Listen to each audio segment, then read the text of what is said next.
in Arizona. Hope you're having a super fantastic sparkling day. Welcome to Porchlight Letters podcast number 2251, Invisible Threads. This is episode 1 of volume 23 that we are starting today. In volume 23 are the threads that bind. Yes. Look like I got purple lips. Interesting. Anyway, sorry. Random thoughts. I love purple. That's okay. I'll deal with purple lips. It's fine. Sometimes the most important connections in our lives are the ones we cannot see. These invisible threads tie us to the people we love, the places that have shaped us, and to the experiences that linger in memory. They are not always obvious, but they are always there, holding us steady and reminding us that we are part of something bigger. Yes, absolutely. What it teaches us is that invisible threads remind us that connection does not always need to be visible to be real. Love, kindness, and memory often travel quietly through time and space. Our stories are woven together with those of others, even when we cannot trace every stitch. Trusting these unseen bonds help us feel less alone in the world. And there's times that when you're out and about and you're meeting people and stuff, there's times that you'll feel a thread, a connection with somebody. That's a thread that's an invisible thread that is being created between you and this person that you're having a connection with. And it could be just a connection to say hello, just to share a smile. It could be just a short interaction, or it could be a very long, years longer interaction. So just pay attention to those threads, because they come in all shapes and sizes, and some of them will be around for a minute or two, maybe seconds. Others will last for years. And so what happens when we notice the invisible threads? We realize how deeply connected we already are. We begin to appreciate the quiet ways love and care continue to hold us. Our lives feel more grounded when we honor the unseen ties that sustain us.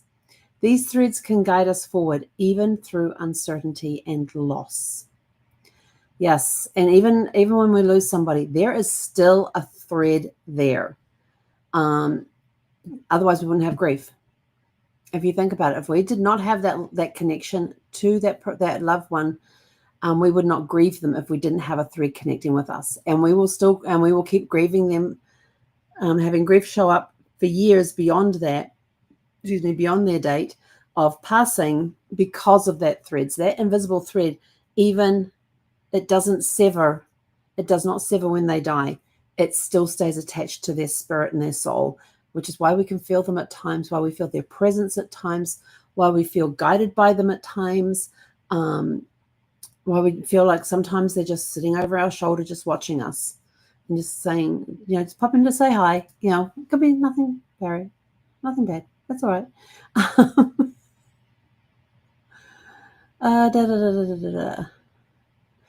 How we carry these forward is that we pay attention to the quiet reminders of connection, such as a song, a scent, or a familiar phrase. Lean into gratitude for the people and the places that are part of your unseen web. Share stories that keep invisible threads alive in the hearts of others. Remember that you are always more connected than you feel in the moment. Yes, there is a strong connection. You have strong threads, and you have strong threads that are connecting you to more people than you realize. And these could be people that you may have met for seconds, but that thread is still there. Let's see. The invisible threads of our lives often become legacies we pass on. The love that carries forward, the kindness that continues to ripple, and the memories that inspire those who follow form a tapestry that outlives us. They remind future generations that love does not end, it only changes form. And we have our 4 reflection questions for you tonight. Number 1, what is one invisible thread of love or memory that you can carry with you today? Number 2, who in your life feels close to you even when they're far away? Maybe even on another realm. There are times that you'll feel a close connection to somebody in another country. You have no explanation for it. You feel closer to that person than you do to somebody who's sitting next to you. It's that thread. It's that invisible thread that we have, and it's that connection that you have through that thread that is a stronger bond than the person sitting next to you. How do you notice the quiet ways connection shows up in your everyday life? And number 4, what invisible threads do you hope to leave behind for others? There's a curious question. And in closing tonight, we may never see every thread that binds us, but we can trust that they are strong and enduring. Invisible does not mean absent. It means sacred, steady, and lasting. And with that, we are out of here. Go out, have a super fantastic, sparkling evening, and we'll catch you guys back here tomorrow evening